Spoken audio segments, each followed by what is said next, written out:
Hey there everyone, and welcome to another Vibrant Music Teacher Chat. Today on the show we're going to be looking at Garageband or Garageband if I'm being a bit international. Garageband is a fantastic app for the iPad. It's also available on the Mac, but we're going to be focusing on the iPad today. And we're going to be looking at how you can use this in the realm of chord progressions and adding fantastic extra layers to learning about chords with your students. So let's get started.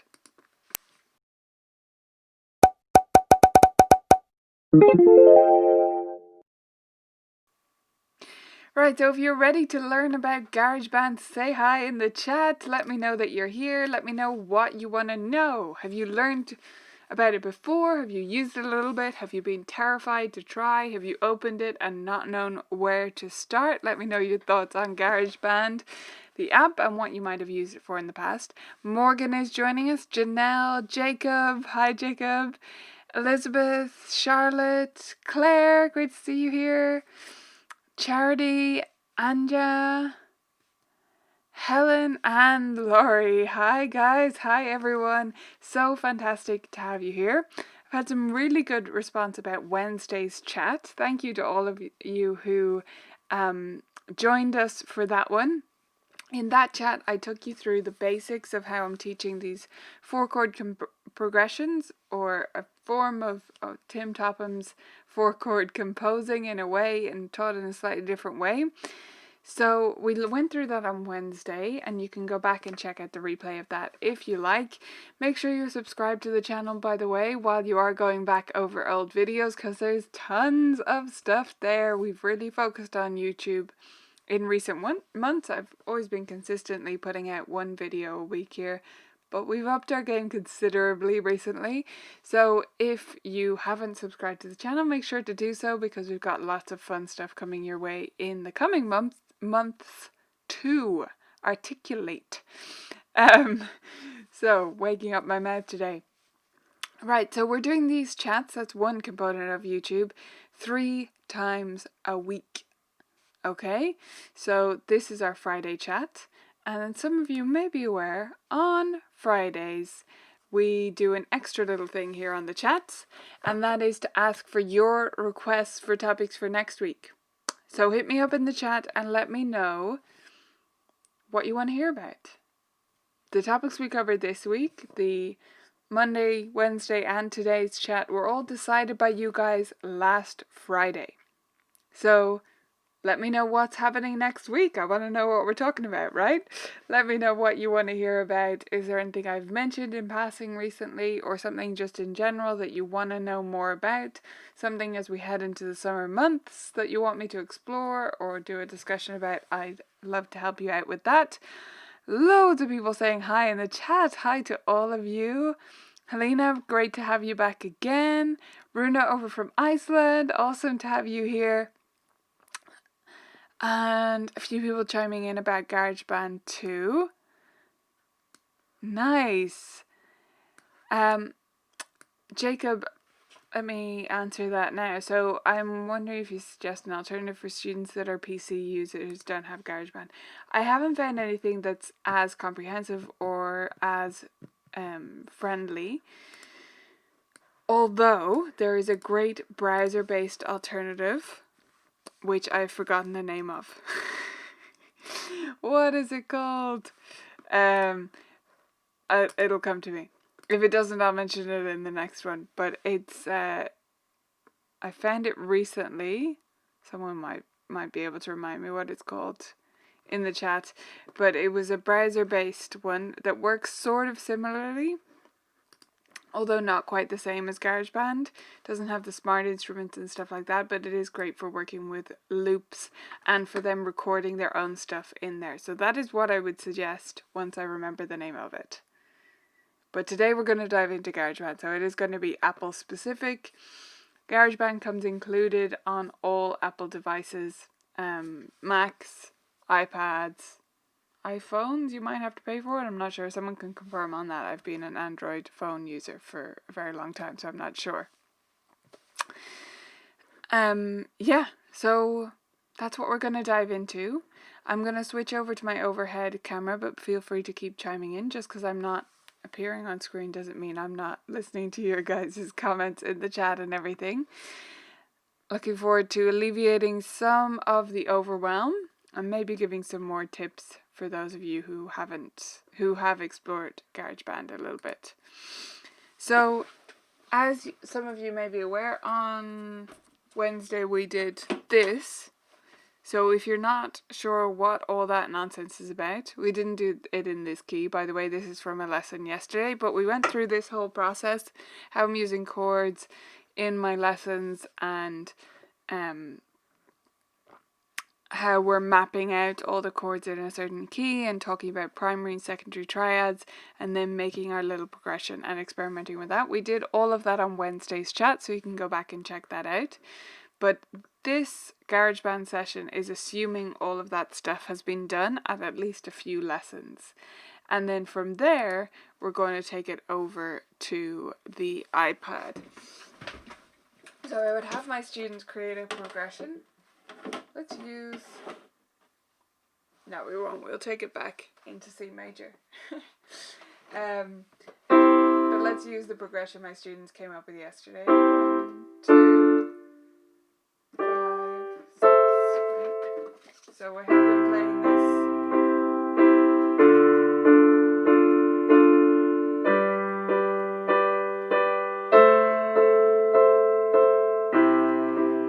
And these particular students, I would have had them doing inversions actually.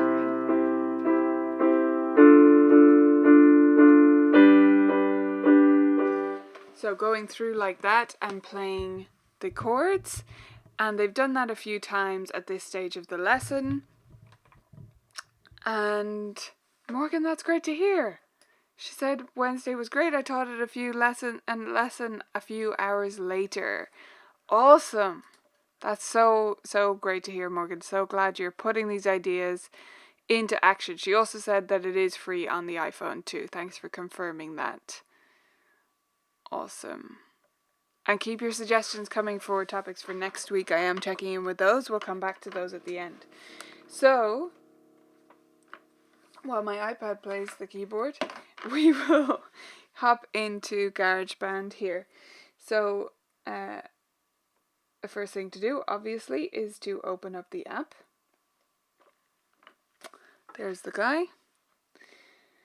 And we're going to start a new file. So I'm going to go back to the main screen and just go to the plus symbol to add a new file. I'm going to actually make the iPad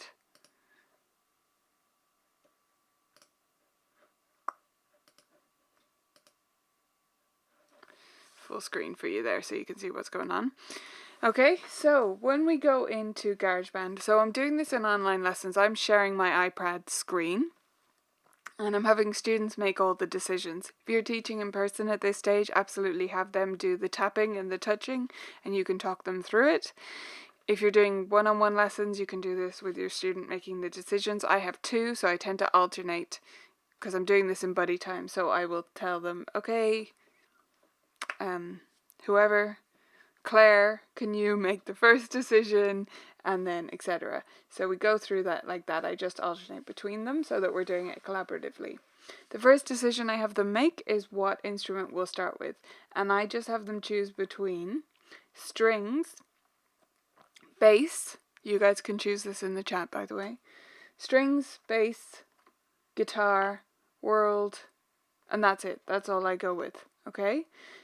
Just to clarify, this is on the iPad. There's way more instruments on the Mac version, but we do this on the iPad because it is user-friendly for them when they do it in the studio, and it has a smart instrument, which the Mac version is more powerful, but it's therefore trickier to use. It's not difficult, but you're going to have to do more work. Let's say it that way. So let me know what instrument we should start with. Strings, bass, guitar, or world. No, Nan, I do not give them the option of keyboard because they are going to be the pianist. So we don't want a smart pianist because they are the smart pianist. Does that make sense? I don't want them to do that. This is going to be their backing band and they're going to be the soloist as we go through. Bass it is. Okay, great. Okay, so I just tap on that to go in, and then I use the autoplay here. So there's multiple ways to do this, and if you're doing a more in-depth GarageBand thing, then you can absolutely explore, you know, playing the individual. I think you guys can hear that coming through. Let me know if you can't. But yeah, you can absolutely, you know, have them actually play the bass, but we're going to just use autoplay. That's what we do for this exercise where we're working on chord progressions. The first thing, always though, once you go into GarageBand and you've started it up, is to fix the number of bars. Because it defaults to 8 bars manual, meaning if it gets to the end of 8 bars, it's going to cut it off there. Now, maybe that's what we want, or maybe it's not. In this case, we're going to go down to 4. But often when you're recording into GarageBand, and I go through this in the tutorial, which I'm not sure if we've released yet, but when you get that, that will be on the YouTube channel. And yeah, if you're recording into GarageBand or anything like that, just know that you should set it to automatic. But we're going to go with manual and 4. So we've cut it down to just 4 bars because we're going to just make a loop. And then I get the next student. The first student picked bass. The next student is going to pick one of these. So you guys can do that. We've got these synthy ones. And then we've got Liverpool, muted, P bass, picked.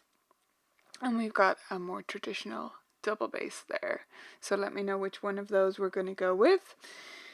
Just to give you a little bit of background about how this works, so these are the individual notes and you can play the instrument, but the real magic of GarageBand is what we're about to do, at least on the iPad. The best part about it is the autoplay. So when we turn this on, this disappears and it's going to play some simple pattern like that. So that's how we're going to be using it. Let me know which one we're going to go with and we will get started with our progression. We're going with this one that my students designed yesterday. It's not in any way, I'm not saying 1, 2, 5, 6 is an amazing progression, but it's just fun to use one that they came up with, so it's a bit more as things will actually be. And so we're going with that, but we're changing to the key of C. By the way, you can change the key up here, so that is where we would go to change it. In fact, let's change to G for fun, shall we? Yeah, let's go to G. Okay, Nan says Liverpool. Let's go with Liverpool. Okay, so I'm going to hit record, and then I'm going to tap on each of these. Oh, I would also give them this choice, by the way. 1, 2, 3, 4. To save time here on the broadcast, I am going to just choose number 4 there. Okay, so that's where we're set up now. And I'm going to hit record and tap through these. Little tip is to have it already on the one that you want to start with before you press record, because you can't tap it fast enough that it really starts on go. Does that make sense? So just leave that playing, and now I'm going to press record, and then I'm going to switch just before it hits the bar line. So if you do it on time, it's late. You need to do it slightly before it gets there. And as I said, if your student is in person with you, if your student is in the lesson in person with you, then you would have them tap it. So that's the tip you would give them, but I'm doing it on screen here. So, to be honest, the order of these confuses me a little bit. Why does it go in this particular order? Anyway, so what we're going to do is we're going to tap through. So it's going to be G and then A. I'm going to have to write this down, guys, sorry. Because it's not in order, and I am a pianist at heart, and I feel like it should be laid out in the order it is on the piano.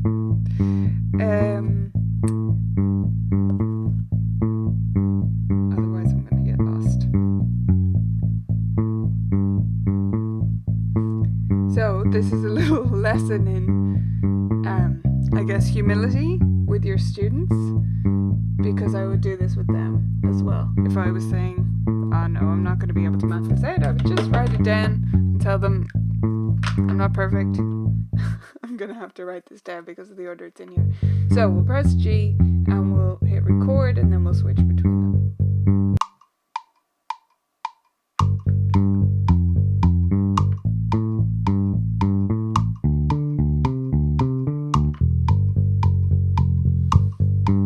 Okay, and then it'll automatically play back. I'll turn off the metronome. Yes, I so agree, Nan. Absolutely. It is absolutely good for our students to know that we're still learning things too, and especially when it comes to tech, they'll be very forgiving if you're like, oh, listen, I need this cheat sheet for this because I'm not amazing at navigating this on the iPad or whatever. Okay, so the next step is to add another instrument. So what I do there is I tap on the lots of rectangles. So I'm looking up in the top left corner, and there's squares, and then there's the bunch of rectangles like a set of bricks. So that's where we're going next. And that will take you to this screen. We're going to add another track using that plus sign in the bottom left. And then we'll choose the next instrument. So shall we add a guitar next? Let's do that. Yeah. Keep it nice and bandy. Okay, and you guys choose which guitar we're going to have. Acoustic, classic, hard rock, or retro wah. So what we're going to do is layer this on top. So if I play now, you can't see the recording of the bass, but you can still hear it. So that'll be playing. And we're just going to use the same exact chord progression on top of that, but just create another layer.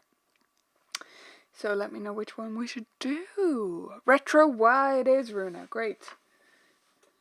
We almost did this one in a lesson yesterday, and you know, I went through it. So we had already chosen strings, right? So they had like a traditional string set. String section of an orchestra is basically what it sounds like, roughly, in Garageband. And then she decided to add retro wah, and I knew this was not going to sound good, but I let them have a go at it anyway. And then they changed their mind. Okay, so this is retro wah. Here's number 1.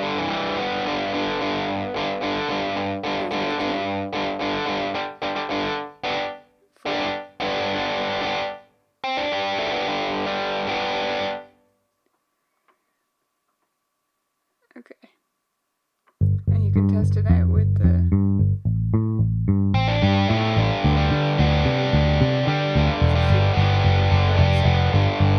I'm gonna go with number 2. Okay, so what we're gonna do now is stop. I'm gonna make sure it's at the start by pressing the little left triangle plus line. So beside the play button, to the left of the play button, there's this. And that'll jump us right back to the start of the track. That's important to do. Oh, okay. Morgan, that's good to know. Thank you. So you guys can't hear me clearly when it's on. I'll try not to talk when it's playing. Okay. So, what was I saying? Oh yeah. So I've jumped back to the start of the track. That's important because otherwise it'll record from where you are and it'll get really confusing. So I press this to start this, and then I'm going to record. Sorry, that'll take some practice to get used to. And then we'll go from there. Okay? So.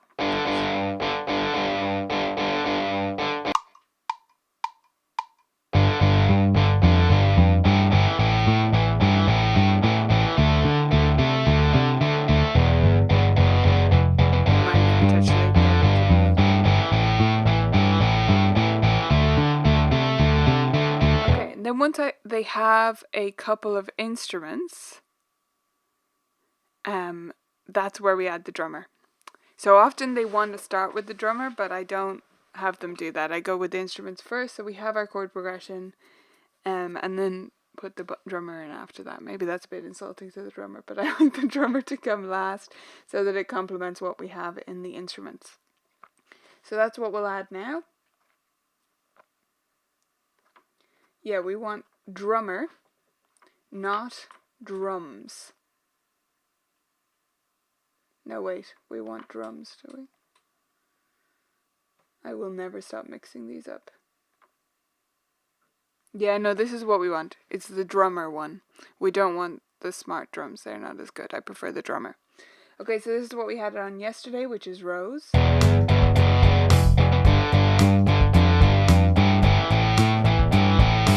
Now, one drawback of Garageband is it really is designed for pop, like as you can see. And everything is in 4/4. Surprise, surprise. I do wish, now for a free app, I can't complain.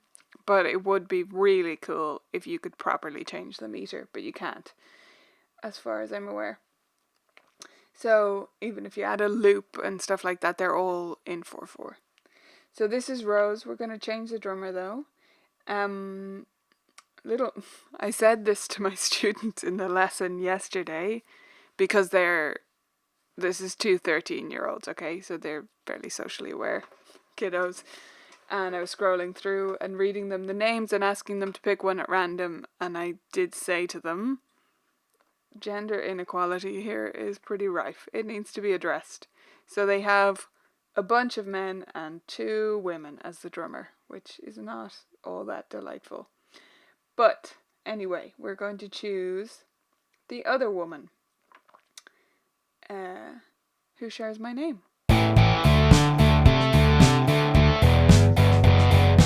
Okay, so we've got different presets here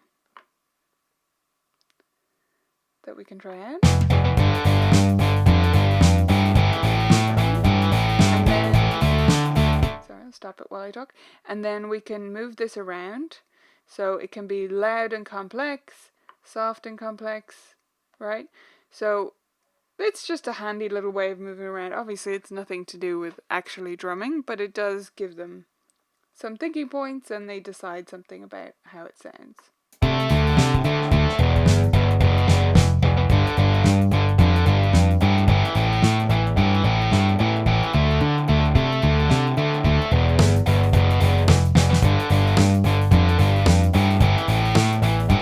The other thing you can then do is turn on and off the different instruments here.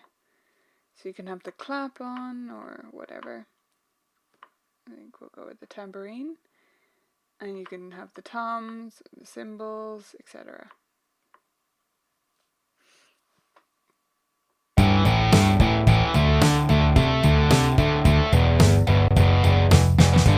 Now, so this drummer is a loop, so you don't have to record it or anything like that. There's no record button even there because it is a live loop. So you're just editing it, and then when you go back to the tracks, it will be there. And that's it. We've created our progression.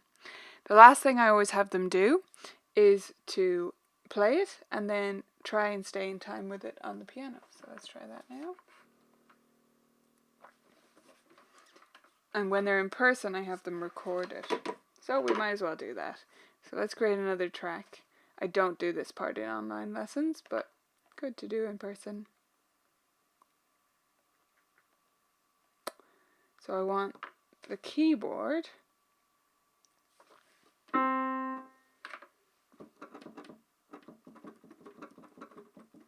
I didn't test the setup of this.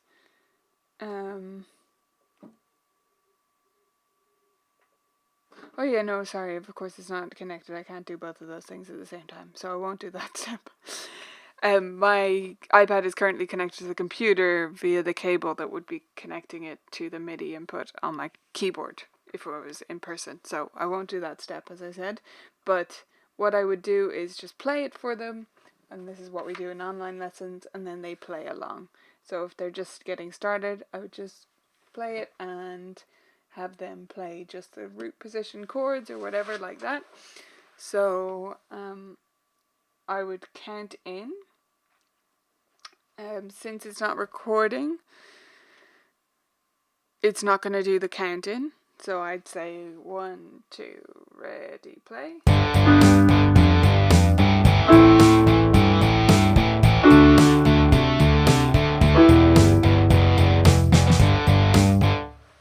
Hopefully you could sort of hear the combo there. It's not the ideal setup for that.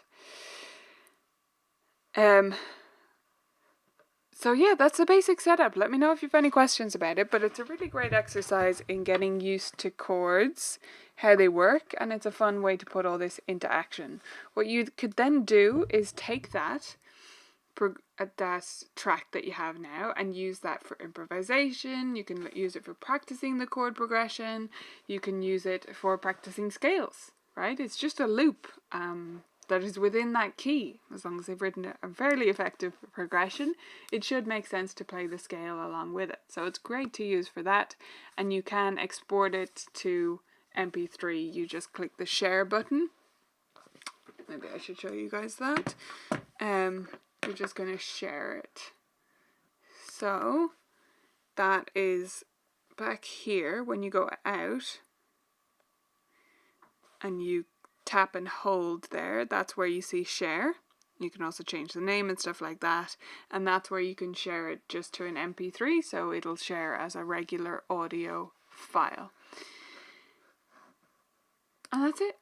I think it's a really good exercise. Let me know what you guys think of it. Let me know whether you like this, whether you like the idea. Do that by hitting the like button or letting me know in the chat. Helen, how do I share my iPad screen in a Zoom lesson? So what you need to do, Helen, is you need to connect your iPad up to the computer. I'm just trying to see if this would reach. So it's just this, which is a Lightning to USB cable. I just plug that in, and then your iPad should then show up in Zoom in the screen share option. You can also do it via AirPlay, but I tend to prefer things being wired if possible, rather than relying on Wi-Fi or trying to draw Wi-Fi away from your connection, just in case. So yeah, it's in the screen share option if your iPad is plugged in, or it should be. We do have tutorials up about that, and I know Tim Topham has some on his channel as well with a slightly different setup, so that's where to look for that. Sherry, inversions. So these steps are specific to how I'm teaching right now. In general, for inversions, when I start teaching them is when my students, when they need them, if that happens sooner, or when they reach a certain level of my chord challenges. So we do different challenge levels in my studio. Chord apprentice is all the major chords, root position, chord, yeah, and then it goes to the minor chords, and then we deal with inversions from there. So that's sort of generally how I approach it. However, when it comes up sooner, especially for teenagers who just need it because they're playing lead sheets or something like that, and I feel like they'd be able to handle it, I will absolutely do so. And that's the secret weapon for inversions, because you can just move them around. So those are little rubbers. You can use any rubbers. People always ask me for links to the specific rubbers, which is fine, but like any small item is all you need. And you can lay them out on the keyboard and then move one of them. So, if we take that one and move it to the top, what does that look like? And you've created a first inversion. So it's a great way to look at it. And we have been exploring inversions with the students who already know about them in these chord progressions. So I asked them, okay, what are the notes we need in the next chord? And which of those notes do we currently have in this chord? And what's the closest place to move to the other notes from where we are now? That's really how I approach it, is how lazy can we make our hands? That's what inversions are about for me. Okay. So some more.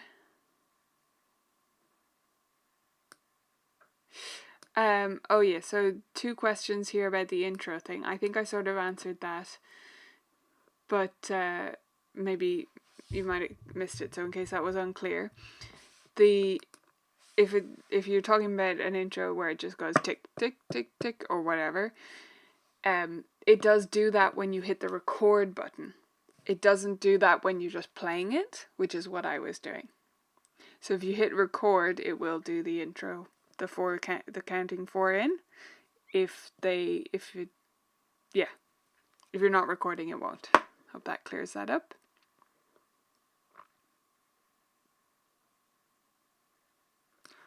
Jen, I'm not sure I'm following that. In settings, you can click edit chords on the chord name and then scroll to select the chords you want in order.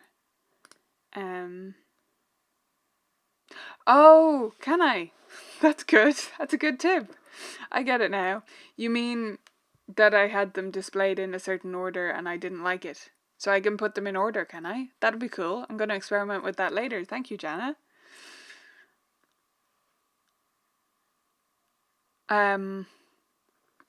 Okay, so there was a slight lag between your piano chords and the band. Does that cause a problem with students? No, there is not a lag on their end. That's to do with you watching on the stream here. But if it will sound wrong to you as the teacher, but if you're playing it from your iPad and they're playing together with it on their end, it's together for them. So, and you can use your imagination to see whether they're together or not. It's not like it's a test or anything. So they will be able to hear that they're together. And that's the important part. Yep, Jacob, that's exactly what I'm doing. Sorry if that wasn't clear. So I'm running it on my iPad since we're in online lessons, and they just make the choices and I explain to them what I'm doing. Hopefully it will inspire some of them who have access to Garageband on an iPad or a Mac to try it out later. You know, I know several of my students mess around with it already in different ways than we do in the lesson, so it might inspire them to try it out. But yep, that's my little compromise is I do the tapping, but they do the deciding. Nan, that's great to hear. I'm glad you're going to be using this. That's awesome.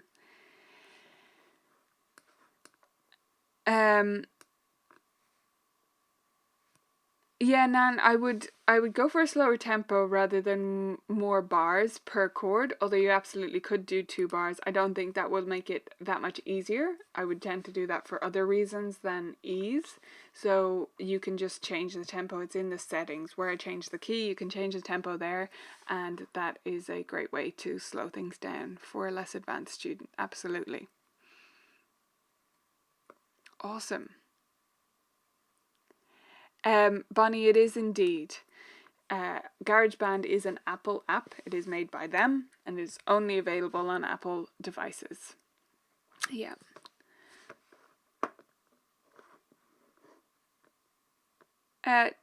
Carol, yep, Lightning to USB. That just means that's just a regular regular iPad cable.